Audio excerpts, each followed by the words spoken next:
Boa tarde, sejam todos bem-vindos e bem-vindas. A Universidade do Estado do Rio Grande do Norte, né, está realizando ao longo desse mês uma vasta programação alusiva ao Setembro Amarelo, né? Muitas atividades, mural interativo, né, momento musical, pausa para café, para o bem-estar com práticas integrativas, né, dinâmica interativa, apresentação cultural, vivências, exposições, projeto Cuidar de Quem Cuida, plantão psicológico, enfim, corrida do servidor também, né? Ações que incentivam o autocuidado e a empatia com o próximo, né? Então, essas atividades, elas ocorrerão até o dia 27 deste mês em todos os campos, né? O tema da campanha desse ano, do Setembro Amarelo, é a vida muito mais colorida fora das telas, né? Menos tela e mais saúde mental. Nós vivemos atualmente com muitas demandas, todos com muitas atividades, tudo urgente, tudo para ontem, né? 24 horas sendo pouco para tanta pendência, né? Os áudios sendo ouvidos 2 vezes acelerado, né? E para dialogar conosco sobre essa realidade, convidamos a psicóloga Nathalie Andrade, né, para conversar hoje sobre desacelerar, o valor da pausa e do cuidado no ambiente de trabalho. Mas, para além do Setembro Amarelo, né, a Universidade do Estado do Rio Grande do Norte, né, por meio da PROGEP, né, com o apoio da DDPQV, que é a Diretoria de Desenvolvimento de Pessoas e Qualidade de Vida e do setor de capacitação, vem promovendo, desde o início do ano, uma série de encontros, né, para sensibilizar toda a comunidade acadêmica, docente, técnico, discente, terceirizados, né, com temáticas abordando a saúde mental, né. Tivemos um encontro em cada mês, né, no caso, 8 encontros, esse está sendo o 9º encontro, né. Fora isso, tivemos mais 2, que foram 2 retrospectivas. Mas por quê? Porque do primeiro ao 5º encontro, né, de janeiro a maio, foram presenciais, né, e aí algumas pessoas não tiveram a oportunidade de participar. Então, o 6º encontro em julho foi o primeiro que foi remoto, né? O 7º encontro em julho foi remoto, e aí tivemos esses encontros remotos de lá para cá, com essas 2 retrospectivas, né? Retrospectivas referente a janeiro e fevereiro, e os restantes dos meses que foram presenciais, né? Para oportunizar as pessoas também de adquirirem esse conhecimento, né? E quais foram os temas abordados, né? Para quem não teve a oportunidade de assistir, né? Para recordar, o primeiro foi em alusão ao Janeiro Branco, que é o mês de conscientização sobre a saúde mental. O 2º encontro foi em fevereiro, né? Sobre clínica do trabalho.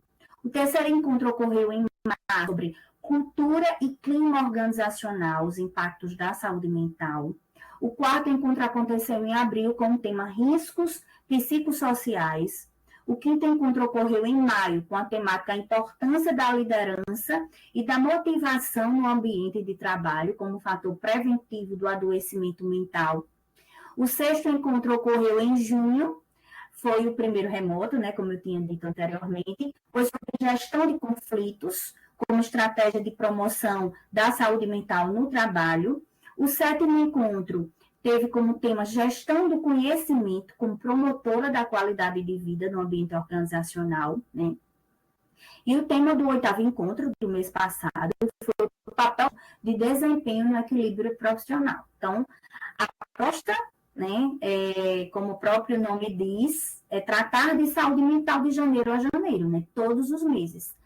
Eu sou o chefe do setor de capacitação e educação profissional, da Diretoria de Desenvolvimento de Pessoas e Qualidade de Vida, da Pró-Reitoria de Gestão de Pessoas da UERN. Apresento agora a facilitadora de todos esses encontros, né?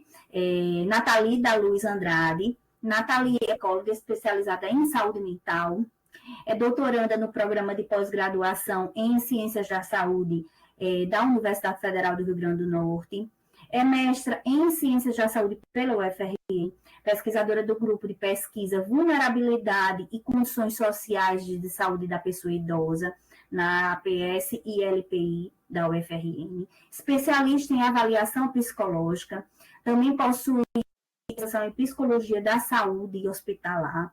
Nathalie atuou 17 anos em serviços de saúde mental no SUS, há 10 anos no contexto de álcool e outras drogas, e atualmente é psicóloga da saúde da Pró-Reitoria de Gestão de Pessoas da UERN, né? Seja muito bem-vinda mais uma vez, Nathalie. Agradecemos por você estar aqui sempre compartilhando seus conhecimentos, né? Dialogando sobre saúde mental. Gostaria, pessoal, de agradecer também a cada um de vocês, né? Que diante das demandas do corre-corre, né? Mas que pararam, né? E estão aqui se capacitando, né? Disponibilizou esse tempo, essa tarde, para estar aqui conosco, né? E antes de passar a fala para a Nathalie, eu gostaria de informar que vocês fiquem atentos ao chat, né? Que será disponibilizado o link da presença, preencha corretamente o nome e e-mail de vocês, o link da avaliação desse centro, é muito importante para nós saber como é que vocês estão vendo essas capacitações, se tem alguma sugestão, assim também como o canal do YouTube, onde essa gravação e as demais que eu citei, né, anteriormente e outras que já ocorreram, estarão lá disponíveis, certo? Agora sim, passo a fala para a psicóloga Nathalie, né, uma excelente capacitação para todos, com o tema desacelerar o valor da pausa e do cuidado no ambiente de trabalho. Oi, gente, boa tarde. Mais uma vez aqui, né, no nosso nono encontro. Só lembrando que esse início, para algumas pessoas que ainda não participaram desses encontros de forma remota, a gente inicia apresentando o tema, dialogando, trazendo discussões, e ao final a gente pausa, a gente cancela a gravação e abre espaço para as falas, para as dúvidas, que isso foi algo que foi pontuado logo no primeiro encontro, quando a gente fez de forma remota, até para a gente preservar as falas, não expor ninguém. A gravação dessa parte mais conteudística, ela vai para o YouTube, mas essa parte das falas, dos posicionamentos, desse lugar, não vai. Então, a gente para de gravar assim que eu encerro a fala, tá? Por isso que quem tiver alguma pontuação, questionamentos, dúvidas, quiser compartilhar as suas experiências, seu saber, eu só peço gentilmente que espere até o final, que aí a gente abre esse espaço para o diálogo, tá bom? Eu espero... eu vou só perguntar, vocês estão conseguindo ver a apresentação? Tá legível para vocês? Sim, tá tudo ok. Ah, tudo ok, né? Tá. Bem, gente, nesse mês a gente vem conversar sobre essa temática, né, do desacelerar, o valor da pausa do cuidado no ambiente de trabalho. É uma proposta que a nossa pró-reitora Isabel, né, que é a pró-reitora de Gestão de Pessoas, ela tinha em mente esse tema já tem um tempo, desde quando eu entrei na UERN, na verdade.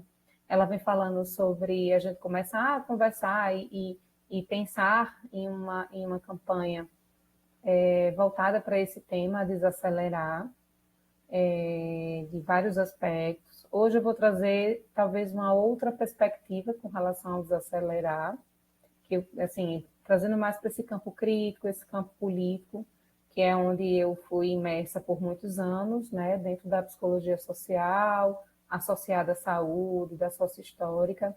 Então, eu trago um pouco de concepções, talvez um olhar diferente daquilo que a maioria das pessoas estejam acostumados. E para a gente começar o nosso diálogo, eu trago esse questionamento, né, e que é desacelerar no trabalho, porque isso virou um tema urgente, né? E antes de começarmos assim a falar sobre o tema propriamente dito, né, quero propor um instante de escuta interna para cada um aqui, né? Gostaria que vocês fechassem os olhos por alguns segundos só, quem puder fechar os olhos, e se pergunte com honestidade: qual foi a última vez que eu realmente parei Parei de responder, parei de correr, de produzir, de cumprir. Parei simplesmente de estar. Vivemos em uma sociedade onde a resposta padrão para como você está, né, virou "tô na correria".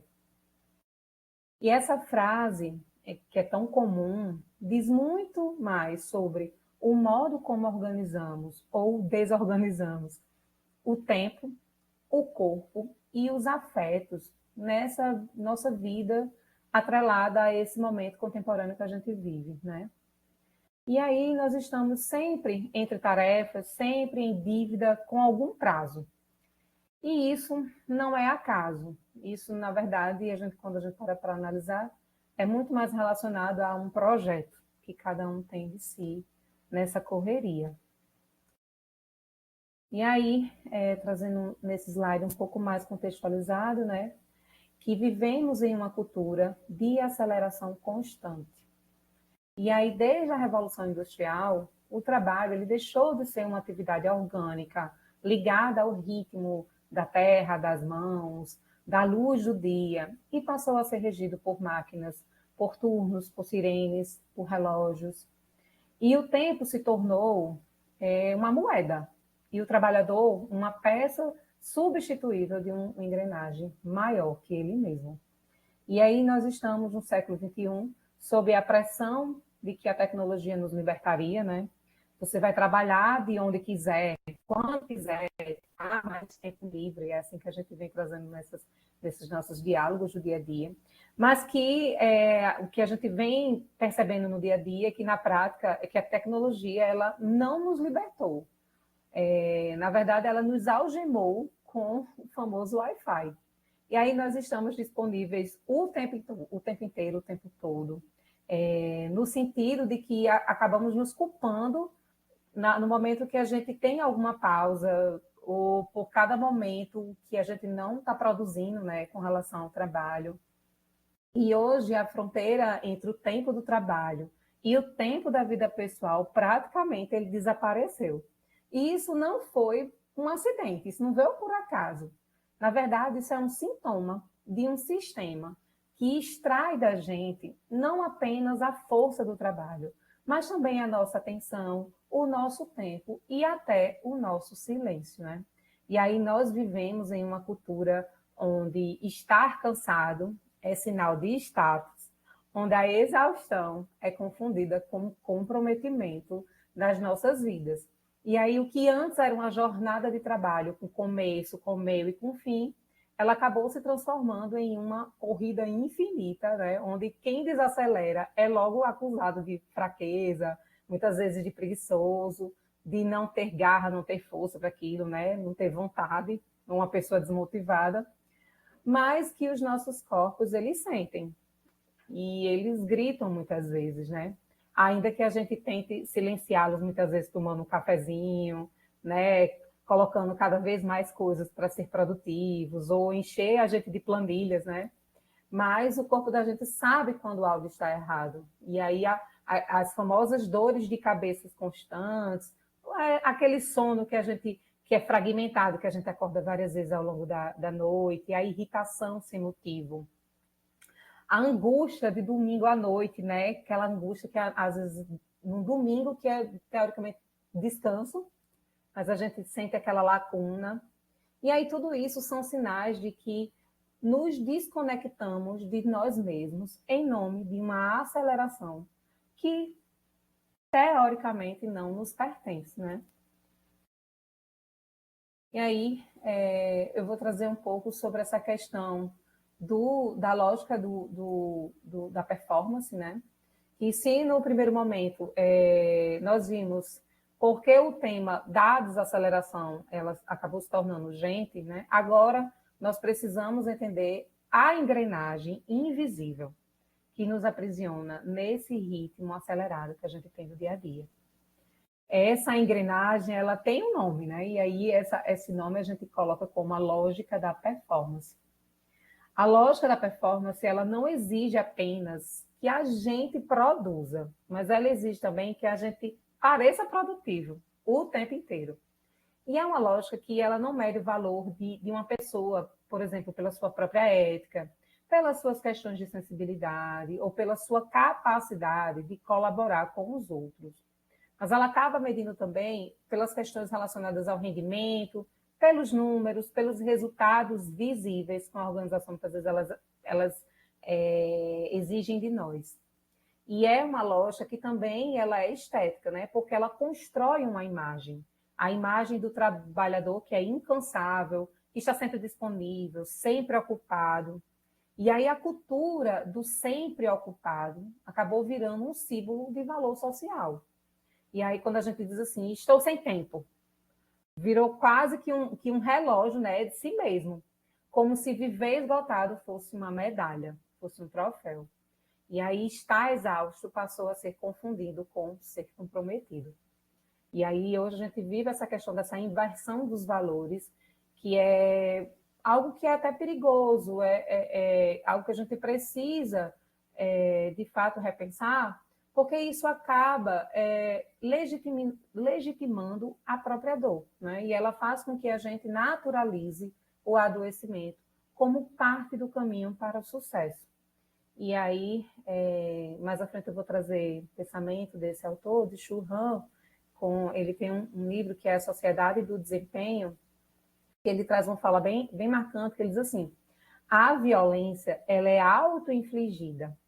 E aí, quando a gente pensa nesse contexto, a gente pode pensar que a exploração, ela não vem mais só, digamos assim, do patrão, né? Que a gente tinha aquela ideia.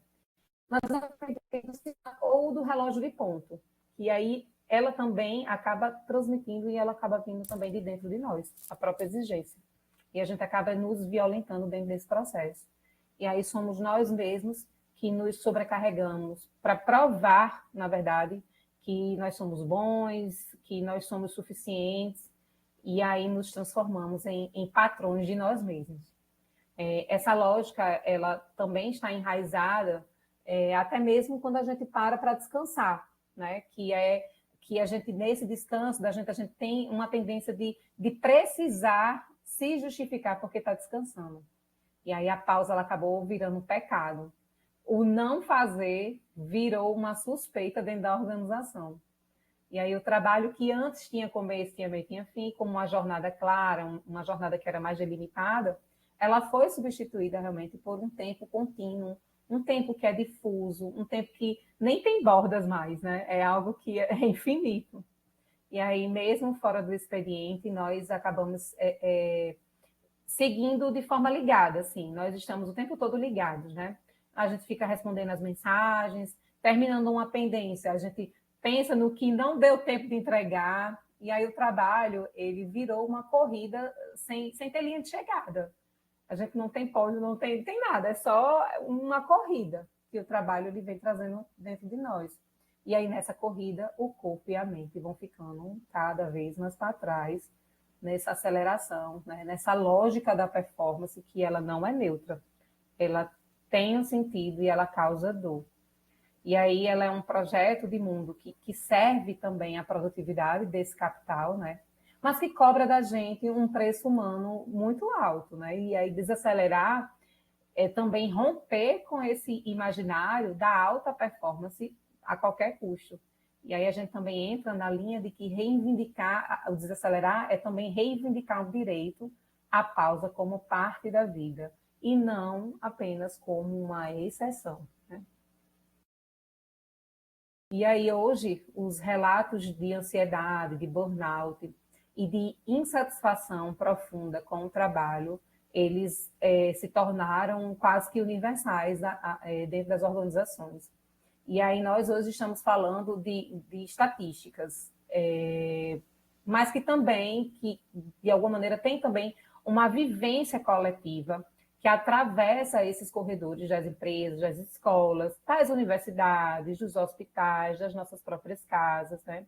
O burnout, que antes era tratado como mimimi, tinha uma relação também com frescura, hoje ele é reconhecido pela Organização Mundial de Saúde como uma doença ocupacional. E o que é que isso vai revelar para a gente, né? Que o ambiente de trabalho, ele também tem seu lado, né, relacionado às estruturas. E que essa estrutura, ela também está adoecendo. Se a lógica da performance nos empurra para a exaustão e transforma a produtividade em um imperativo, o que acontece com os corpos, as mentes e também as emoções que vivem nesse sistema, né? E aí eu quero trazer realmente, de fato, nesse slide, essa questão daquilo que nos leva à consequência concreta e dolorosa dessa aceleração, que é uma crise de saúde mental que não tem mais precedentes. E a pergunta que aparece nesses slides, né, que para mim assim, é uma das mais sinceras que podemos fazer nesse momento, né, é que é possível produzir bem sem me destruir no processo? Será que é possível? Essa pergunta ela não é apenas uma retórica, né? Ela também carrega um clamor ético, uma dor coletiva e uma ruptura do possível. É uma pergunta de quem chegou no limite, de quem já entregou tudo e ainda assim sente que não é suficiente, de quem sente que para produzir naquele ritmo exigido que é nos cobrado, precisa renunciar a si mesmo, ao sono, ao prazer, à presença de estar com as pessoas que a gente gosta, a nossa própria saúde, a vida fora dos nossos crachás, né? Mas aí é preciso também ir além da dimensão individual e olhar para essas questões da estrutura. E aí, alguns questionamentos nessa fala que eu gostaria que a gente refletisse, que é: quem são os corpos mais adoecidos? Quem é que pode parar para cuidar da sua saúde mental? Quem não pode parar nem para respirar? E aí a crise da saúde mental é também uma crise relacionada às desigualdades sociais. Nem todos têm o mesmo tempo, nem todos têm o mesmo ritmo imposto, nem todos têm o mesmo acesso ao cuidado. E aí a saúde mental, ela precisa ser compreendida também, não só como sintoma individual, mas também como um espelho político das condições de vida e trabalho. A estética da desaceleração, ela passa por perceber o que foi desvalorizado, a pausa, o tédio criativo, o cansaço que é legítimo, a escuta do nosso próprio corpo, também tem, né, todas essas relações. E aí nós vivemos em uma sociedade que não sabe lidar com os próprios limites. Mas também que esses limites, eles não sejam de uma forma que a gente possa encontrar a chance de nos reconectar com o que realmente importa. O nosso bem-estar, os nossos vínculos, a nossa própria dignidade. E aí, se estamos hoje aqui, né, porque a gente já percebe isso, né, que algo está errado, e mais do que apenas a gente tentar estar nomeando a dor, por exemplo, colocando o CID, nós precisamos também começar a imaginar e construir outros modos de trabalhar e viver. Modos, muitas vezes, onde a gente consiga produzir, não tenha somente uma relação que signifique o sacrifício, né? Que é se sacrificar. Mas onde também sucesso não significa apenas a questão relacionada ao sofrimento. Né? E aí, até aqui, a gente viu que como a cultura da aceleração ela tem gerado um sofrimento psíquico e corporal, agora eu também quero convidar a olhar um pouco mais aprofundado no debate, né? Mais fundo nessa questão do funcionamento sutil desse sistema que nos faz correr tanto. E aí, outra frase também com relação a Churran, né, que é um filósofo, né, que se tornou, assim, dentro desse campo do mundo do trabalho, ele se faz como uma leitura essencial, né, que a sociedade do desempenho e do trabalho é mais eficiente do que a sociedade disciplinar, porque ela explora a liberdade em vez de reprimi-la. Parece até contraditório. Como uma sociedade que explora a liberdade pode ser mais opressiva do que uma sociedade que nos reprime? E a resposta ela está no modo como hoje somos conduzidos a trabalhar mais, sem que ninguém nos obrigue formalmente a isso. não há mais um capataz gritando ordens, né, como antigamente. Não há aquelas grades visíveis. O que existe é realmente um apelo constante à superação, à entrega total das demandas, à autogestão. E aí, hoje em dia, os nossos discursos mudaram, né? E aí, agora a gente diz assim, seja dono da sua carreira, você tem que fazer acontecer, você pode tudo, com muitas frases motivacionais, né? Que isso até parece libertador, mas o que nós vemos, principalmente na prática, é que isso nos faz carregar um peso de fracasso que nem sempre são nossos, né? E aí, se não conseguimos cumprir com todas as metas, equilibrar a quantidade de tarefas que a gente tem no dia a dia, ser produtivo, felizes e saudáveis ao mesmo tempo, aí nós acabamos nos sentindo culpados, porque a gente não consegue fazer tudo ao mesmo tempo. E aí a repressão, ela passa a ser agora interna. Esse carrasco que antes era visível, agora ele é invisível, e aí mora dentro de nós. E aí essa liberdade que Han, ele aponta, é como se fosse uma armadilha, né? Porque ela vem sem limites. E quando a liberdade é sem limites, ela acaba virando uma carga. Ela acaba virando uma culpa. E aí a gente vem para os CIDs, né? Ela vira um burnout. E aí não se trata mais de uma ordem vinda de fora, mas de uma cobrança que parte de dentro. Nós mesmos viramos gestores da nossa dor. E isso nos isola, porque parece que o problema ele é só nosso, quando, na verdade, o problema também é do sistema. E é por isso que Churran ele diz que essa forma de controle é muito mais eficiente do que a repressão clássica, porque não precisa de força, ela opera pelo desejo, pela produção do desejo no outro. E quem deseja performar mais, produzir mais, quer vencer, acaba sendo dominado pela liberdade absoluta, né? Essa liberdade explorada é profundamente antiética, porque não nos permite parar, né? Nem fracassar, nem descansar, e muito menos pedir ajuda. E aí eu quero que vocês observem a imagem que ela acompanha essa frase, né? Que é um corpo isolado, pressionado por múltiplas mãos aí, todas apontando, cobrando, exigindo. E aí é uma visualização perfeita daquilo que Churran ele descreve no livro, que não há um único opressor, todos os dedos apontam, todos exigem. E muitas vezes nós somos, nós mesmos, né, fazemos isso conosco. Né? A gente acaba fazendo isso, direcionando esses apontamentos todos para nós mesmos. E aí essa frase também serve como um alerta, né? Mas também um convite provocativo, né? Um convite para romper com a ideia de que trabalhar até o limite é uma escolha livre. Um convite também para reivindicar limites, pausas, cuidado, e também com relação à nossa comunidade, né? Dos trabalhadores. Porque só quando a gente reconhecer que não somos máquinas é que realmente a liberdade ela não vai estar disponível 24 horas. É que podemos começar a construir novas formas de reviver e também de trabalhar. E aí a gente vem com essa questão da cultura da aceleração, que ela não é realmente um conceito abstrato, né? Ela está presente em cada mensagem enviada fora do horário, em cada meta inalcançável, em cada culpa sentida por parar 5 minutos. E aí ela se traduz em práticas, em discursos e muitas vezes até em silêncios, né? E ela acaba se alimentando da nossa desconexão com o tempo real, do nosso próprio corpo, da nossa própria vida, da nossa própria sensibilidade. E aí eu trago alguns exemplos com relação à hiperconexão constante, né?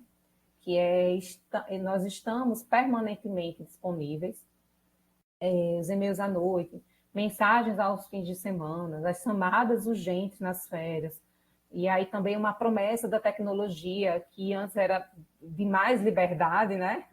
Mas o que recebemos foi a dissolução da fronteira entre o tempo de trabalhar e o tempo de viver. E aí a casa virou escritório, a hora de descanso virou uma janela para adiantar algo, e aí o silêncio ele virou uma culpa. E a hiperconexão, ela cria uma espécie de vigilância invisível. Ela não é imposta por alguém, mas ela é internalizada. e aí sentimos obrigados a responder o tempo todo, de forma rápida, às demandas, estar atento o tempo todo, a não ter que deixar as pendências, né? Mas qual é o custo de estar sempre presente para o trabalho e ausente de si mesmo, né? E aí nós vemos com essa questão da alta performance, né, como um padrão mínimo, né, que é esse estado de alerta permanente, que é alimentado por uma ideologia muito poderosa, que é a alta performance. E aí não basta mais fazer bem feito, é preciso fazer mais do que esperam, antes do prazo, com entusiasmo e também sem erros.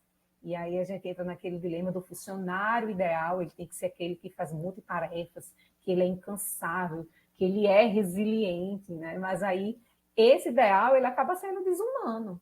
E quanto mais tentamos alcançá-lo, mais nos sentimos insuficientes, né?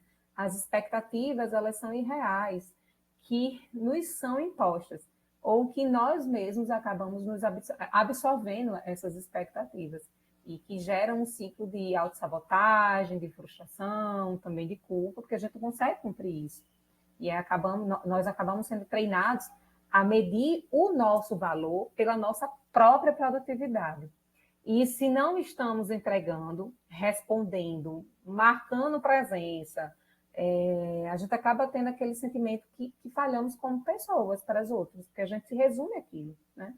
E aí, essa realmente é a perversidade da cultura da performance. E aí nós temos essa questão da ilusão, né? Ilusão da liberdade. E aí, tudo isso ele vem revestido de uma narrativa de liberdade. Trabalhamos porque queremos, porque temos metas, ou porque somos empreendedores de nós mesmos, a gente vem com esses discursos. Mas essa escolha é real? Ou é apenas uma forma de como o sistema aprendeu a nos explorar melhor? E aí o controle agora, ele vem de dentro. É a autocobrança, a comparação constante com o outro, a culpa até por parar, por descansar, né? Aquilo que eu trouxe mais cedo, o descanso ele virou suspeito, né? E aí a pausa ela acaba sendo uma ameaça. É isso que a gente coloca. E aí o tempo que deveria ser nosso, ele acaba sendo colonizado.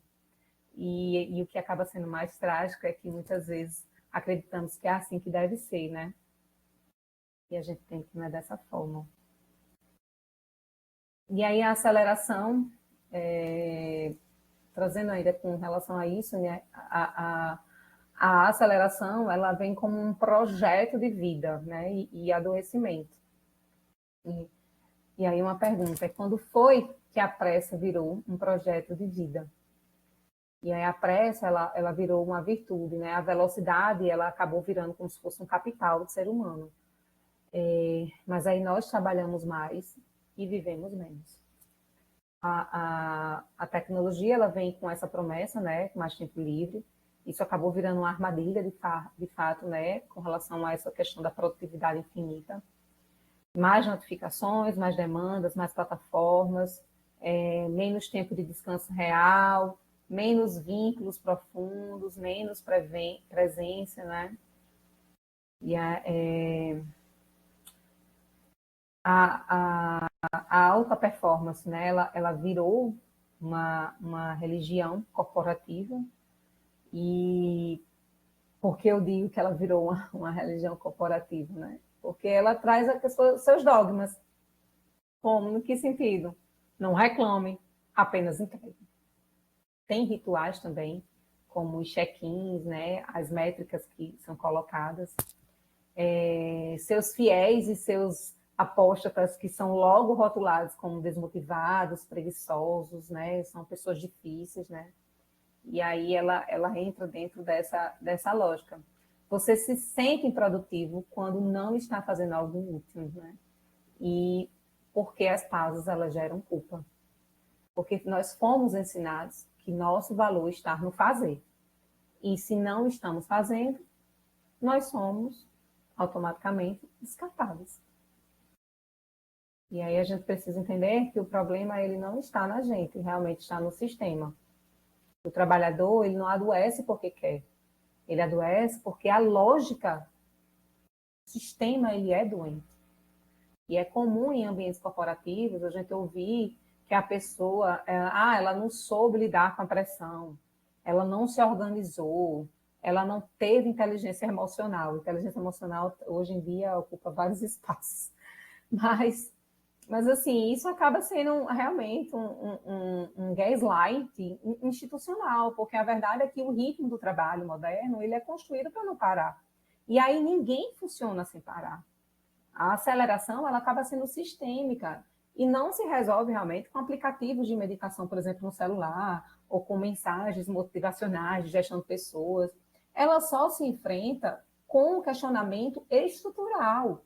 E aí o que está em jogo aqui não é só o nosso bem-estar no trabalho, é a qualidade da nossa presença na vida e é a possibilidade de construir um tempo onde a produtividade ela não engula a existência, né? E aí desacelerar, nesse contexto que eu estou trazendo, é um gesto profundamente ético, radicalmente político e esteticamente subversivo.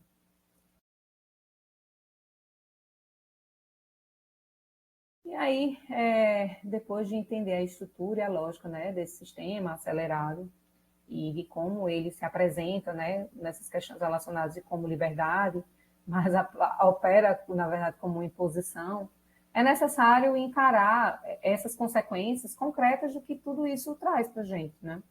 E elas não estão apenas relacionadas aos diagnósticos, ou então em falas abstratas, né? Em falas filosóficas.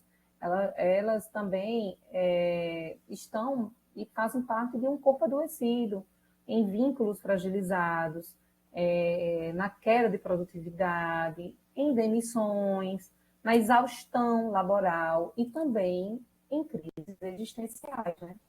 E aí, a crise da saúde mental no trabalho, né? A gente começa pela explosão dos transtornos mentais associados ao trabalho, o burnout, que antes ignorado, hoje é oficialmente reconhecido pela Organização Mundial de Saúde, né? Tem o CID, vem no CID-11, como uma síndrome ligada exclusivamente ao contexto ocupacional. E aí no Brasil, 30% das pessoas ocupadas já apresentam sintomas, né? Ou seja, 1 em cada 3 pessoas trabalhando hoje já está adoecida de forma perceptível. E em 2023, os afastamentos por causas mentais eles cresceram 70%, e isso não é apenas um dado técnico, é também um grito coletivo de que algo está profundamente errado, né? Trazendo essa com relação aos impactos na vida pessoal, né? Que eles não se restringem apenas ao expediente, né? A gente percebe que uma fadiga constante, insônia, irritabilidade, isolamentos sociais também são sintomas que se infiltram no cotidiano, nos relacionamentos, nas pausas que não descansam, né? E a aceleração do trabalho, ele rouba tempo de vida, tempo de estar com a família, com os amigos, com o próprio corpo, tempo de cuidar da nossa mente, de cuidar do silêncio, da arte, da natureza, né? E aí a consequência, a gente vai deixando, né, de existir como sujeitos complexos para funcionar apenas como engrenagens produtivas. E aí a produtividade, ela vem em queda, né? Que aí aqui está a ironia mais cruel, né? Trabalhar mais não significa produzir melhor. E aí a gente percebe funcionários exaustos, que entregam menos, que erram mais, que se ausentam mais e que pedem demissão com mais frequência, né? Aí o sistema que nos exige tudo, ele acaba colhendo pouco. E não é eficiente, não é sustentável e definitivamente ele também não é humano. E aí se quisermos pensar em produtividade real, nós precisamos pensar em humanidade antes de tudo, né? Pessoas não são máquinas inclusive, toda máquina também, quando ela está sobrecarregada, ela acaba quebrando. E aí as pessoas, quando sobrecarregadas, elas adoecem, mas muitas vezes adoecem no silêncio.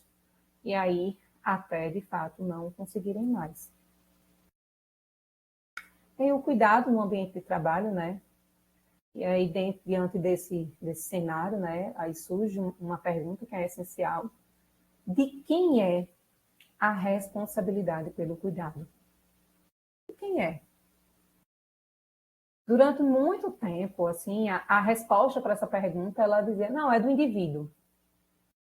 E aí, recomendava-se que o trabalhador, ele dormisse melhor, ele praticasse meditação, faça exercícios físicos, tome vitamina, né? E aí a gente foi percebendo que isso não é suficiente. E mais do que tudo, isso é injusto com os trabalhadores. E aí, a partir disso, a própria Organização Mundial de Saúde, né, no relatório publicado em 2022, ele altera esse foco. E aí ele traz que a saúde mental no trabalho, ele depende de intervenções no nível da organização. Ele não só responsabiliza o indivíduo, ele corresponsabiliza também o sistema, a organização. E aí é preciso intervir na carga, no ritmo do trabalho, nas lideranças, nos processos organizacionais, no ambiente de trabalho. E aí não adianta exigir autorregulação de quem está afundando em pressão devido a questões do trabalho. Aí a NR17, né, com a ergonomia, traz, que é uma norma regulamentadora que traz as questões de ergonomia. A ergonomia ela é um direito, né? Ela prevê que a adaptação do trabalho às condições psicofisiológicas do trabalhador, e isso na prática traz a questão do direito das pausas, a questão de se pensar nos ritmos de trabalho, nas posturas, nas metas, nos métodos, né? Isso tudo deve ser reajustado à realidade humana, e não o contrário. Não é o corpo que deve se adaptar ao sistema, é o sistema que deve respeitar os limites do corpo. E aí, a pausa, ela precisa ser protegida e ela não pode ser de forma alguma estigmatizada. Muitas empresas dizem defender o autocuidado, mas elas acabam punindo direto ou indiretamente realmente para. E aí os colaboradores que pausam acabam virando o alvo, né?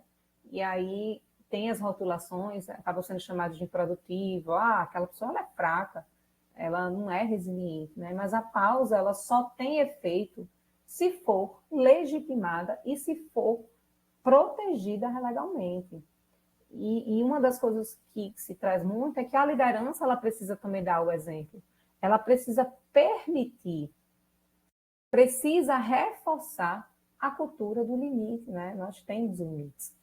E alguns exemplos práticos é que as ações integradas de cuidado, elas podem ter um foco com relação aos projetos de qualidade de vida, saúde mental, ergonomia realista e aplicada, né?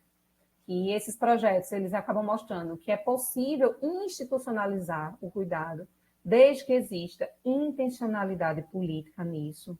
E aí falar de desaceleração no trabalho não é uma questão de romantismo, né? Não é fragilidade, é um imperativo de sustentabilidade humana. E aí as instituições que elas não cuidam das pessoas, elas acabam adoecendo junto com elas, em silêncio, e até ao ponto de ruírem ambas, né? E aí cuidar não é custo, é realmente ter uma visão de futuro. E aí o que significa desacelerar? Né? Porque até agora a gente falou sobre os impactos da aceleração, mas a gente não basta só identificar o problema, é preciso imaginar outra forma de viver.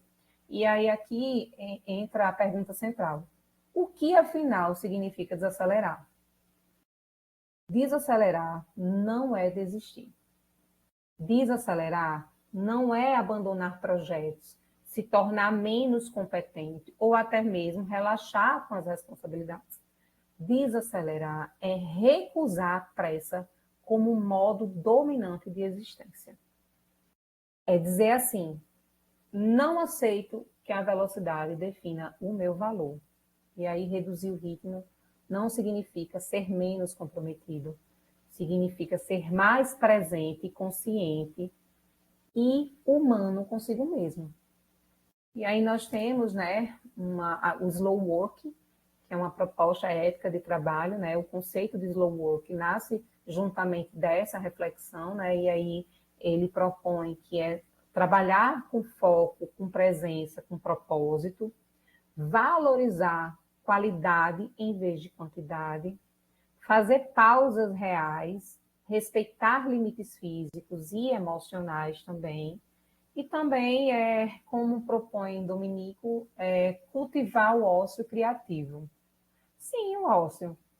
Essa palavra que por tanto tempo foi tratada como preguiça, né, mas que pode ser fonte de invenção, de descanso e também de renovação da nossa própria subjetividade. E aí desacelerar é criar espaço para respirar, para pensar, para existir além do trabalho. E aí essa frase, ela sintetiza o ponto mais importante que eu venho trabalhando aqui até agora com vocês, que desacelerar é reivindicar a totalidade do ser humano. É dizer que somos mais do que produção, entregas, mais do que metas, mais do que resultados, né? Mas é preciso perceber que desacelerar não é um ato individual apenas. Não se trata, por exemplo, de fazer aulas de yoga de manhã logo cedo, e à tarde volta a ser explorado, digamos assim. Não é nesse sentido. Desacelerar é também um posicionamento político, é um gesto de resistência contra o sistema que nos transforma em função, que nos mede por produtividade e que acaba nos exaurindo até a nossa exaustão, que na maioria das vezes ela é silenciosa.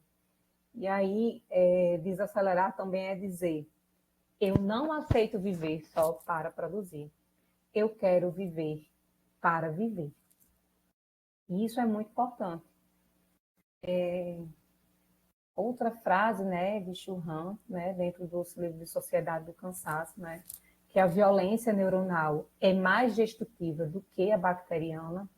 E aí essa frase ela acaba nos obrigando a deslocar o olhar, né? Ela nos faz perceber que os principais perigos à nossa saúde hoje não são mais externos, como eram com relação aos vírus e as bactérias, né? Principalmente nos outros tempos, quando a saúde pública era bem escassa.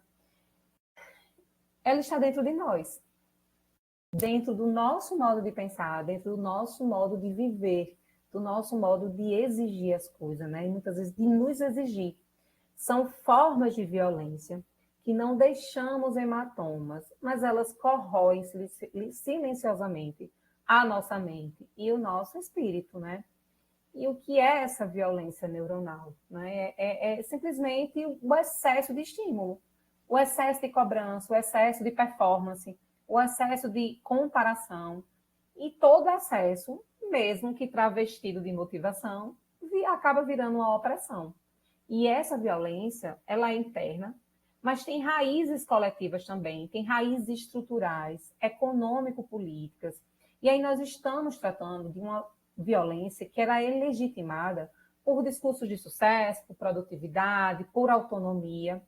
Só que essa suposta liberdade, ela está nos adoecendo. E adoecendo muito no nosso dia a dia. Falar aqui sobre desaceleração não é uma questão que porque está na moda, porque está em alta. Não sou coach. Também não é uma questão de ser um artigo de luxo. Também é um ato de responsabilidade com a vida, né? Com a saúde mental coletiva e com a construção de um outro mundo possível para a gente. E se a aceleração ela acaba sendo, digamos assim, uma engrenagem que acaba nos sugando nesse processo, desacelerar é puxar o freio, um freio ético dessa máquina, dessa engrenagem. E aí desacelerar, ela é um ato político. De fato, é um ato político. E aqui, ao longo da nossa conversa, aqui, desse monólogo, na verdade, né? Eu venho mostrando que o ritmo do trabalho, desse trabalho contemporâneo, ele realmente se tornou insustentável. E a pergunta aqui, ela não é apenas como desacelerar, mas quem pode desacelerar? Quem tem esse privilégio? Que estruturas mantêm essa lógica de aceleração. Porque desacelerar, antes de ser uma escolha pessoal, é também um ato político. Nem todos podem desacelerar da mesma forma. E aí a gente precisa ser honesto nesse quesito, né?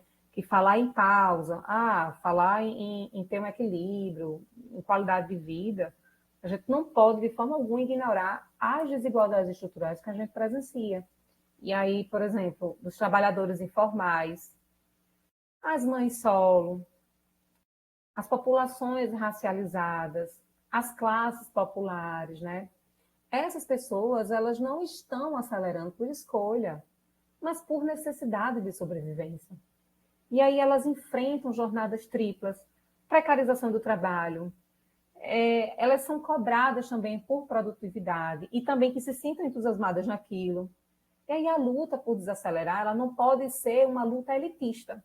Ela precisa caminhar junto com a luta por justiça social, por renda básica, por direitos trabalhistas, por acesso equitativo de tempo, né?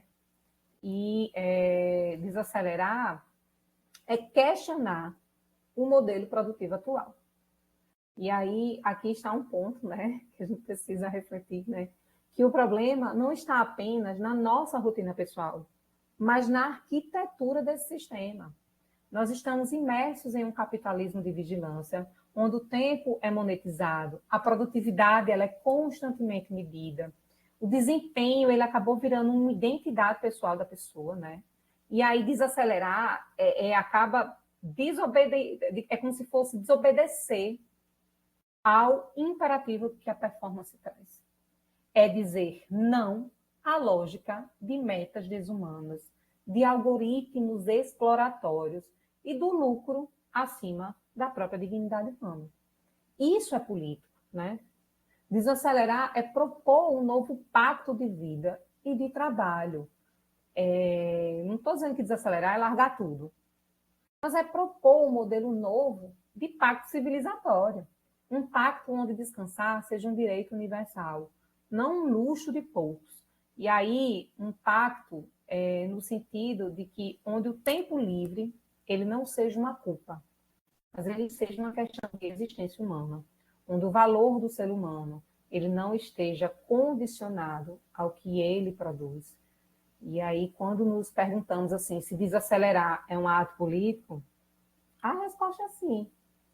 Porque toda vez que a gente protege o nosso tempo, respeita os nossos limites, questiona a lógica da pressa e luta também por outras pessoas que também possam permitir fazer isso, a gente está resistindo ao sistema que nos quer esgotados, né? O tempo todo esgotados. E aí, a gente viu, né, que, assim, nesses movimentos e experiências reais, até agora, eu fiz uma leitura e uma fala muito mais crítica, né, da cultura, da aceleração e seus efeitos, né, com relação ao corpo, com relação ao mente, com relação às relações, né, interpessoais. Mas é importante também aqui reforçar que existem algumas alternativas e que elas já estão em curso, são as experiências de alguns países, né, que desacelerar, ela não é uma questão utópica, né, mas ela ela está no campo de possibilidade, no campo de possibilidade concreta, e é praticada por alguns países, algumas empresas e também movimentos sociais. E aí nós temos a semana de 4 dias, né, que é reduzir tempo sem reduzir impacto. E aí é uma das experiências mais comentadas realmente no cenário global, que em países como a Islândia, o Reino Unido e Japão, existem políticas piloto, né, que foram implementadas para testar se seria possível trabalhar menos dias sem perda de produtividade. E aí o que se viu é que houve realmente uma redução drástica nos níveis de estresse, aumento da satisfação no trabalho e realmente o mais surpreendente é que houve um aumento da produtividade. E aí isso nos obriga realmente a rever uma ideia profundamente enraizada que a gente tem que trabalhar mais horas não significa produzir melhor. E aí essa iniciativa realmente nos mostra que quando o bem-estar ela é prioridade, os resultados elas aparecem de forma mais sustentável.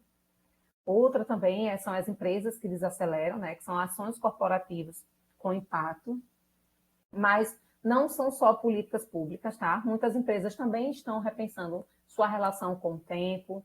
Exemplos importantes, né, de alguns países, como a França e a Alemanha, né, em que eles colocam que e-mails fora do expediente foram legalmente regulados. Algumas campanhas adotaram o No Meet Days, que, ou seja, assim, eles dizem que são dias livres de reuniões improdutivas, e eu queria muito isso. E há incentivo também explícito às pausas, ao descanso e limites claros, né, entre vida e trabalho. Essas empresas, elas perceberam que a hiperconexão constante não é sinal de eficiência de forma alguma. Na verdade, é um caminho para o adoecimento. E aí, a partir do momento que a gente humaniza o ambiente de trabalho, isso acaba investindo não só no bem-estar do trabalhador, mas também na longevidade das equipes dentro da organização. Outras experiências também são os movimentos sociais, né? Desacelerar como resistência coletiva, é isso que eu convido muito também, que esses movimentos sociais, eles vêm expandindo realmente o debate de forma política e também de forma cultural. Aqui no Brasil, existe o movimento Vida Além do Trabalho, que discute como o trabalho se expandiu para além dos limites do horário comercial, e aí propõe modos de viver que respeitem o tempo e o corpo das pessoas, né? Existe também o movimento global conhecido como Slow Movement, que nasce da crítica ao fast food e se expande para outras dimensões da vida, como questões relacionadas à alimentação, educação, cidade, trabalho. Tem também o The Nape Ministry, que é um projeto que vai além da saúde mental, né? Que ele propõe o descanso como ato de resistência e reparação histórica, tá? Especialmente para os corpos racializados, que historicamente foram privados da pausa. E aí tudo isso nos mostra que mudar é possível, né? Há caminhos sendo trilhados ao longo do mundo e até aqui no Brasil. Realmente, eles não exigem, tipo assim, soluções miraculosas, milagres acontecem, mas existe uma vontade política, né? Tem como fazer revisões de prioridades e também um sentimento de coragem para romper com essas velhas lógicas, com essas velhas práticas, né, colonizantes. E aí o que hoje o que a gente precisa realmente agora é coletivizar essa mudança, né? Trazer essas práticas para mais espaços, ampliar o nosso debate, lutar realmente por uma vida onde o descanso seja um direito e não um prêmio. E aí a gente vem trazer aqui esse debate também sobre práticas individuais para desacelerar, né? E aí a gestão de energia, não só do tempo, né? E aí trabalhe em blocos de foco, com pausas reais em tarefas, use ferramentas como Pomodoro, agenda invertida ou Deep Work, né? Que aí desacelerar muitas vezes é interpretado como fazer menos ou como ser menos eficaz, mas que aí, na verdade, trata-se de fazer diferente, né? Com mais presença, com mais consciência, com mais sentido, né? E aí a proposta é deslocar o foco da gestão do tempo, que sempre parece escasso, mas para a gestão da energia. Porque tempo a gente mede no relógio, mas a energia se mede à nossa disposição, na saúde mental, na capacidade de criar, de se conectar realmente com o outro. E aí a ideia é usar blocos de foco. No sentido de que a gente alterna períodos de concentração profunda com pausas reais, pausas deliberadas. E aí existem algumas ferramentas, né, para utilizar, que são essas técnicas do Pomodoro, a questão da agenda invertida também, esse conceito de deep work, né, que propõe espaços livres de distração para trabalhos significativos, né? E aí tudo isso são exemplos de fato concretos de como é possível produzir bem sem estar o tempo todo fazendo algo, né? E aí essa é uma estratégia que acaba nos convidando a recuperar o controle sobre o nosso ritmo interno e também entender o nosso próprio corpo, a nossa própria mente, que precisam de descanso para continuar criando sem sentido, né? Não, na verdade, continuar produzindo e trabalhando com sentido. E aí desconectar, né, de forma consciente, né? Só com uma aguinha. E aí outra prática fundamental é desconectar conscientemente, né? E assim, eu não estou falando aqui de largar tudo e sumir do mapa, não. Realmente estou falando de criar fronteiras, né? Fronteiras claras, fronteiras respeitosas, fronteiras humanas, né? Entre o trabalho e a vida. E aí nós vivemos um tempo de vigilância voluntariamente, a gente se coloca nesse lugar muitas vezes. Carregamos no bolso dispositivos que nos mantêm constantemente acessíveis no nosso celular. E aí a consequência de manter essa constante de acessibilidade é uma mente que nunca repousa. E aí, muitas vezes, uma das estratégias é silenciar notificações, desligar alertas, muitas vezes fora do expediente, principalmente. Ou também a gente pensar em ter dispositivos diferentes para a vida pessoal e profissional. Algumas pessoas, elas lidam dessa forma, né? E que aí, isso não é só uma medida técnica, né? Mas isso acaba sendo também uma medida simbólica para cada um. Que aí é uma forma que a gente tem de reafirmar para si mesmo e também para o mundo que o descanso é parte essencial da produtividade. E aí essa prática ela não é sobre fugir do trabalho, mas é sobre não deixar que ele nos engula, de fato. E aí cultivar micromomentos de pausa, né? Que a gente não pode subestimar a força desses micromomentos de pausa, porque vivemos esperando as férias, o fim de semana, o recesso, como se só nesses intervalos fosse possível respirar. Mas e o agora? E a pausa de 2 minutos entre reuniões, por exemplo? Um silêncio, digamos assim, de 30 segundos antes de responder algum e-mail que chega, né? Respirar fundo, caminhar 5 minutos, alongar o corpo, escrever o que está ali, o que você está sentindo, esses atravessamentos que a gente tem. Né? Esses são esses pequenos gestos que são maneiras de interromper essa máquina, esse sistema, para que nós somos mais do que uma função, mais do que produção, né? A gente precisa treinar essa questão da nossa atenção plena, né? O famoso mindfulness, que aí ele acaba nos reconectando realmente com o presente. Se fazer consciente. Ela não exige templos nem retiros espirituais. Ela apenas exige realmente a presença. Fazer um escuto interno. Isso é um cuidado consigo mesmo, que no fundo, é também um cuidado com o mundo. Porque desacelerar não é só um luxo individual, é também um gesto de resistência cotidiana, aquilo que eu venho trazendo. É um modo de afirmar, eu não sou só produtividade, eu também sou pausa, sou silêncio, sou corpo, sou afeto, sou respiração. E aí, eu gostaria, aqui nesse momento, de fazer uma pausa com vocês. Não é uma pausa qualquer, mas uma pausa reflexiva, né?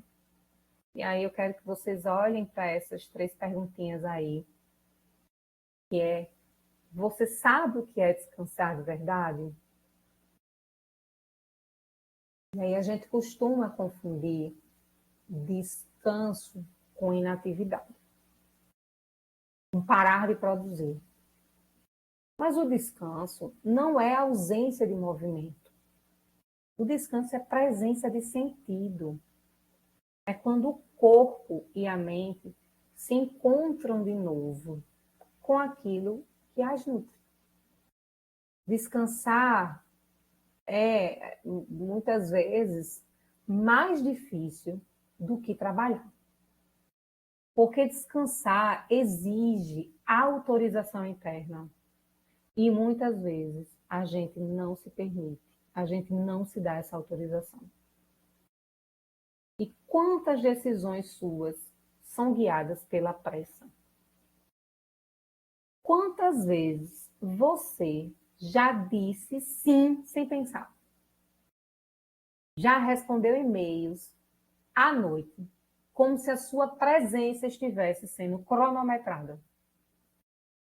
Quantas vezes você agiu de modo automático, simplesmente para cumprir, para entregar, para avançar? A pressa, ela virou um critério. Se é rápido, é bom. Se é lento, é incompetente. E esse critério, ele tem realmente nos adoecido. E aí você trabalha para viver ou vive para trabalhar? Essa talvez seja a pergunta mais central desse momento de hoje. Porque, de fato, ela escancara a inversão dos nossos valores que a aceleração nos impõe. A vida virou o intervalo entre um turno e outro, entre um trabalho e outro, entre uma notificação e outra. Mas a vida ela não é só isso, né? A vida é o que acontece enquanto a gente tenta, às vezes com alguma coragem. A vida ela acontece a partir do momento que a gente rompe com o fluxo contínuo de produtividade e recuperar o nosso tempo de existir no mundo. E aí, realmente, eu convido todos vocês a respirar, a sentir o próprio corpo, a lembrar do que nós estamos aqui discutindo. E esse momento, ele não se resume só à universidade, ao UERN, mas que é algo que é urgente, é algo que é pessoal, é algo que é político também. E aí, para a gente, né, entrando aqui para finalizar nosso momento, né, nós estamos aqui chegando ao fim. Essa frase aqui, ela resume tudo que a gente percorreu até aqui. Desacelerar. Não é apenas um alívio individual. Não é só sobre produtividade, sono ou ansiedade. Também é um gesto nessas três dimensões, né? Desacelerar é um ato de cuidado consigo, com o outro e com o futuro. Cuidado consigo, né? Que é reconhecer os nossos próprios limites, as nossas próprias necessidades, a nossa própria humanidade, né? É lembrar que a gente não é uma máquina e que mesmo as máquinas também, quando estão sobrecarregadas, elas quebram. O cuidado com o outro. A partir do momento quando eu desacelero, eu também permito que o outro exista fora da lógica do desempenho.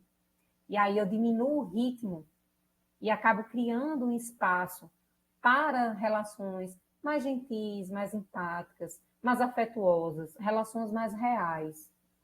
E o cuidado também com o futuro, né? Porque não há projeto de mundo sustentável que é baseado na exaustão, na hiperconexão, nessa urgência crônica. E aí desacelerar é também um gesto político, ecológico, né? É plantar hoje o tempo que a gente quer colher amanhã.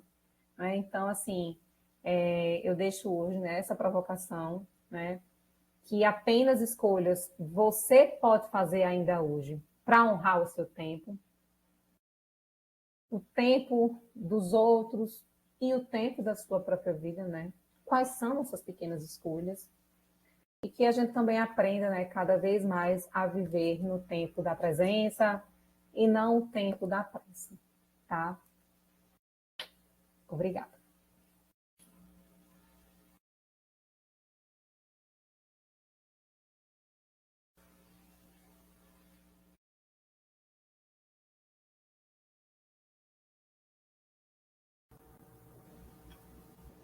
Então, pessoal, vou encerrar agora a gravação, né?